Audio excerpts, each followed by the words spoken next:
ఆ శౌర్యగాడు చచ్చాడు. వాడి అండ చూసుకుని రెచ్చిపోయిన కళ్యాణి కూడా ఇప్పుడు చచ్చిన శవంతో సమానం. కళ్యాణియే కాదు, ఆ ఇంట్లో అందరిది అదే పరిస్థితి. శౌర్యని చంపేసి మనం చాలా పెద్ద తప్పు చేసామనిపిస్తుంది సిద్ధు. ఏంటి తప్పు? ఏంటి తప్పు? అసలు ఈ పని ఎప్పుడో చేసుంటే బాగుండే శ్యామ్. వాడు చచ్చాడు అనగానే ఎంత రిలీఫ్ గా ఉందో తెలుసా? నీకు రిలీఫ్ గా ఉందేమో, నాకు టెన్షన్ గా ఉంది. ఎందుకు ఎందుకు శ్యామ్ టెన్షన్? వాడిప్పుడు నీ మొగుడు కాదు కదా. నీ మొగుడిని నేను, నీ మెడలో తాళి నేను కట్టాను. అసలు ఇంకా వాడి గురించి ఎందుకు ఫీల్ అవుతున్నావు? నాలాంటి వాడితే ఊరికే పెట్టుకోదు శ్యామ్. దెబ్బ తగిలే కొద్దీ రెచ్చిపోతూనే ఉంటాను. అయినా వాడిని చంపలేదు అంటే వాడు నిన్ను నన్ను వెతుక్కుంటూ వచ్చి మరీ చంపుతాడు. అందుకే వాడికి ఛాన్స్ ఇవ్వకుండా నేనే లేపేశాను. వాడిని చంపడానికి మొదటిసారి సుపారీ తీసుకున్నాను శ్యామ్. ఆ డబ్బులు ఎలా వచ్చాయో తెలుసా? ఎవరిచ్చారో తెలుసా? భాయ్ గ్యాంగ్. వీడు పోలీస్ ఆఫీసర్గా ఛార్జ్ తీసుకున్న కొత్తల్లో బాయ్ని చాలా ఇబ్బంది పెట్టాడు. అందుకే వీళ్ళు వాణ్ణి వేసేయడానికి వెయిటింగ్. నేను తగిలాను, నాకు ఆఫర్ ఇచ్చారు. వెనక బాయ్ ఉన్నాడు కాబట్టే ఆ బాంబ్స్ గన్స్ అన్నీ వచ్చాయి. ఇప్పుడు వాళ్ళ కసి తీరింది, మనకి అడ్డు తొలగిపోయింది. ఇక కళ్యాణి ఉన్నా లేనట్టే. Kalyani chapter close.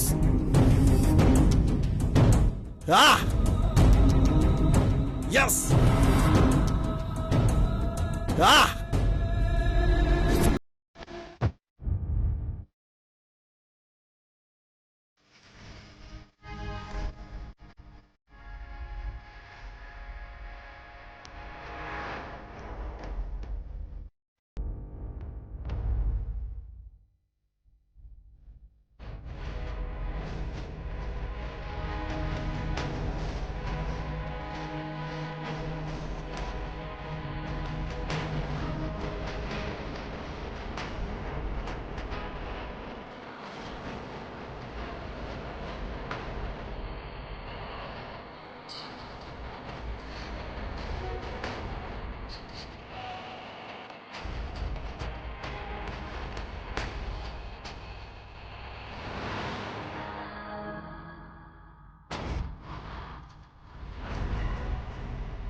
అమ్మా లేమ్మా,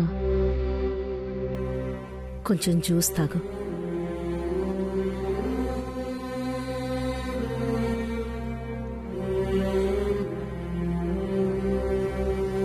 తాగమ్మా. అమ్మా కొంచెం తాగు.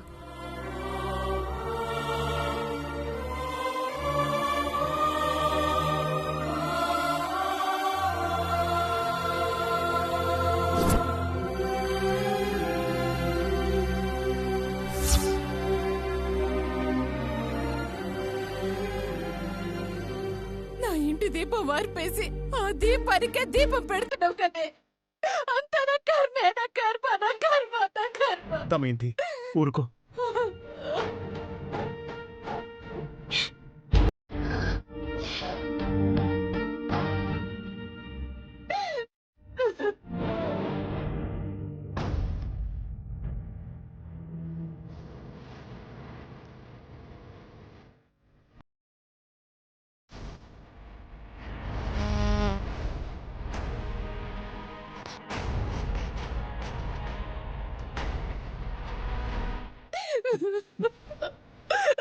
ఊరుకో దమయంతి.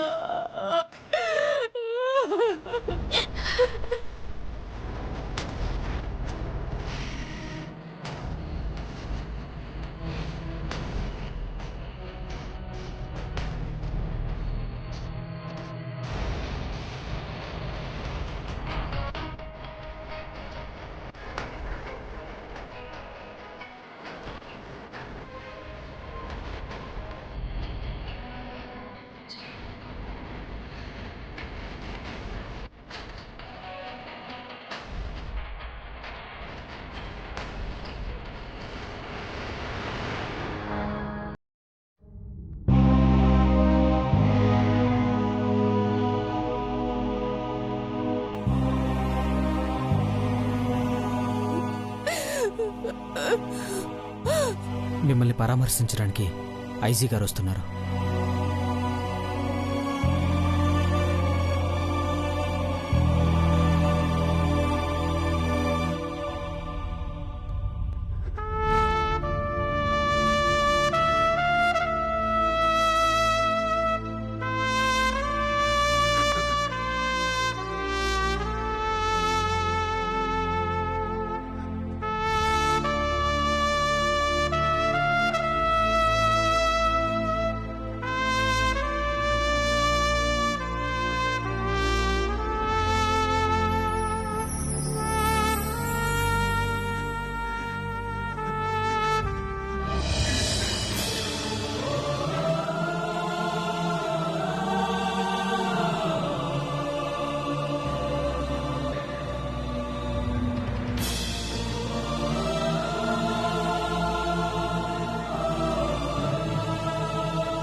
ఇలాంటి సిచ్యువేషన్లో నేను మీ ఇంటికి రావాల్సి వస్తుంది అనుకోలేదు.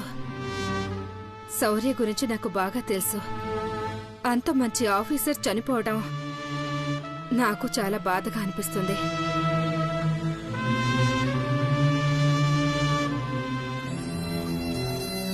అతనంటే మీకెంత ప్రేమో మిమ్మల్ని చూస్తే అర్థమవుతుంది.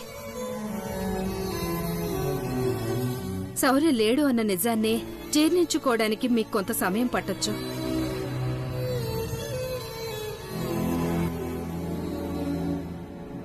మీ కుటుంబానికి డిపార్ట్మెంట్ సైడ్ నుంచి ఎలాంటి హెల్ప్ కావాలన్నా చేయడానికి మేము సిద్ధంగా ఉన్నాం. చెట్టంత మనవుడైపోయాక ఇంకా మీరు మాకు చేసే సహాయం ఏముంటుందమ్మా?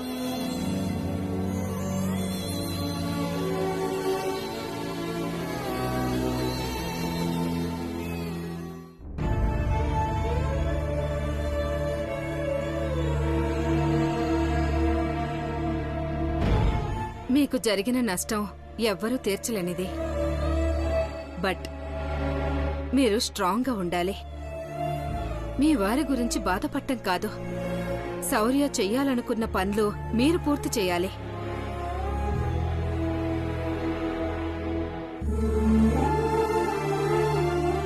హాస్పిటల్లో మీరు అడిగారు, శౌర్యం చంపిన ఆ హంతకుడు దొరికితే నాకు అప్పగించండి, నేనే చంపేస్తాను అని. అలా చేస్తే అది నేరం. అదే డిపార్ట్మెంట్లో ఉండి మీరు ఆ హంతకుడికి శిక్ష పడేలా చేస్తే అది మీ డ్యూటీ.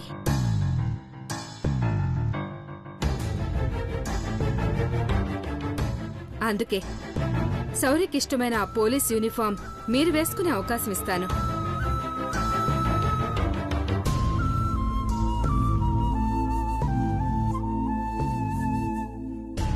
డిగ్రీ ఇంకా పూర్తి కాలేదు కాబట్టి కొద్ది రోజులు కానిస్టేబుల్ గా జాయిన్ అవ్వండి. వద్దు, నాకే జాబ్ వద్దు. మా ఆయన జ్ఞాపకాలతో నన్ను ఇలా బతకనివ్వండి.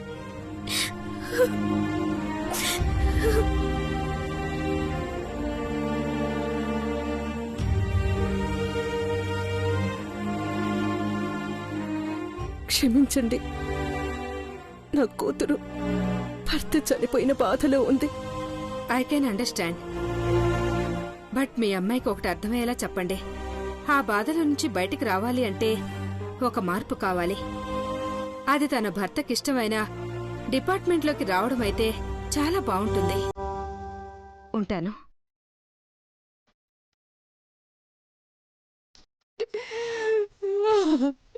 ఊరుకో దమయంతి, ఊరుకో.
కళ్యాణి కళ్యాణి కళ్యాణి కళ్యాణి కళ్యాణి కళ్యాణి కళ్యాణి కళ్యాణి నేను పోలీస్ ఆఫీసర్ అవ్వడం అనేది నా కళ. ఆ కళ నా చిన్నప్పటి నుంచి నాతో ప్రయాణం చేస్తూనే వచ్చింది. నా కళ నిజం చేసుకోవడానికి నేను ఎన్ని కష్టాలు పడ్డానో, ఎంత కసితో ఐపీఎస్ చదివానో నాకే తెలుసు. పోలీస్ ఆఫీసర్ అయ్యాక అధికారంతో వచ్చిన అహం కావచ్చు, నేను చాలా రూడ్గా ఉన్నాను. నిన్ను పెళ్లి కూడా అలాగే చేసుకున్నాను. కానీ నన్ను మార్చి అడుగడుగున ప్రేమగా నాకు సపోర్ట్ చేసిన నువ్వంటే నిన్ను వదిలిపెట్టి పోలేనంత ఇష్టం.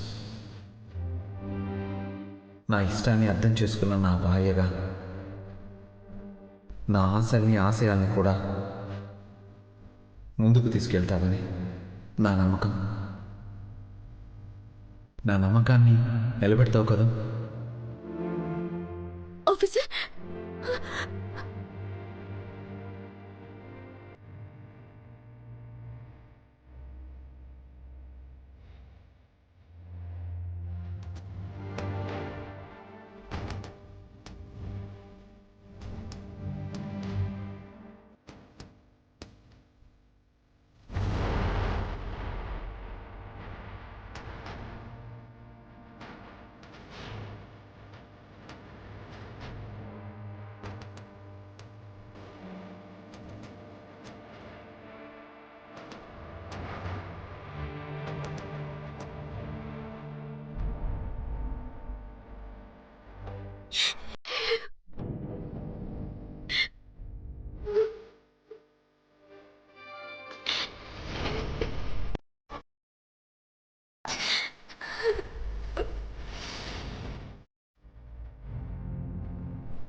కళ్యాణి,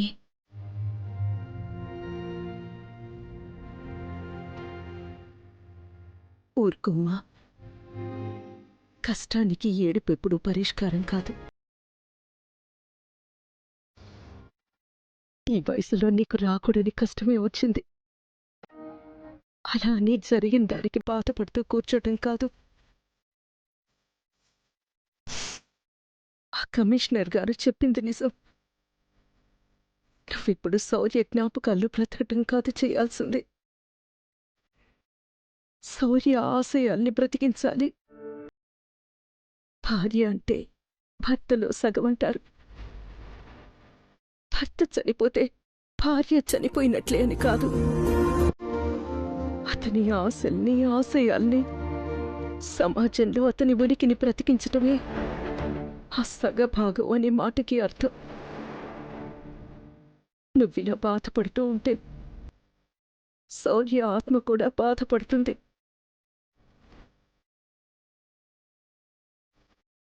నువ్వు కాకి బట్టలు వేసుకున్నప్పుడే శౌర్య ఆత్మకి నిజమైన శాంతి.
దమయంతి, వాడు లేడన్న దగ్గర నుంచి నువ్విలా ఏడుస్తూనే ఉన్నావు.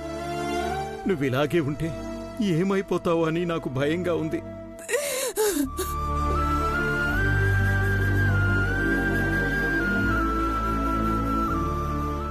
మొన్నటిదాకా నా కళ్ళ ముందు తిరిగిన బిడ్డ లేడండి. నా ఒక్కగారొక్క బిడ్డ నన్ను ఎలా అన్యాయం చేసి వెళ్ళిపోతాడు అనుకోలేదు.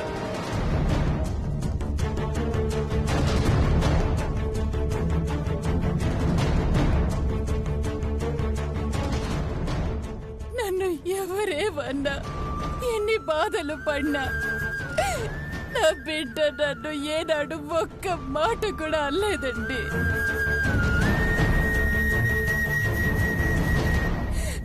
నా మాటకి ఎదురు చెప్పలేదు. అలాంటి నా బిడ్డ నన్ను వదిలి వెళ్ళిపోయాడు. ఈ అమ్మని అనాథని చేసేసాడండి.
దమయంతి, దమయంతి,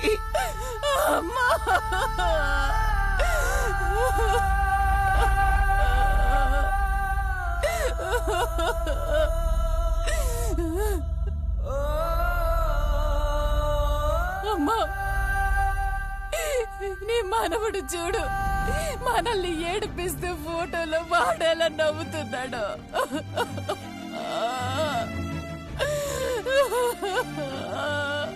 అమ్మా,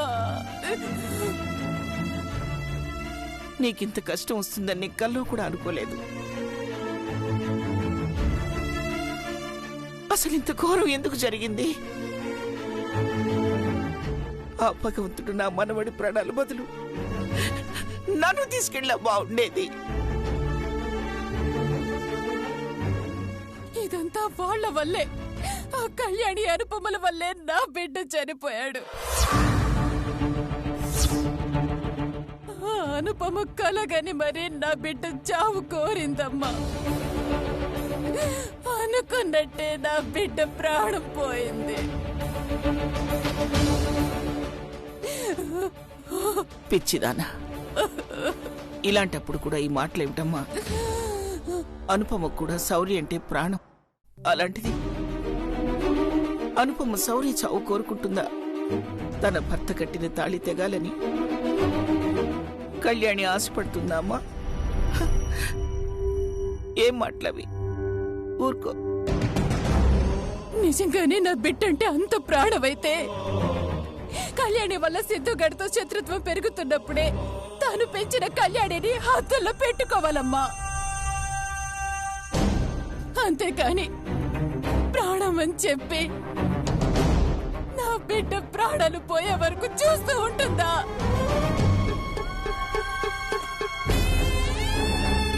అయినా అనుపమకేం తెలుసమ్మా కడుపు తీపి గురించి, కన్న ప్రేమ గురించి.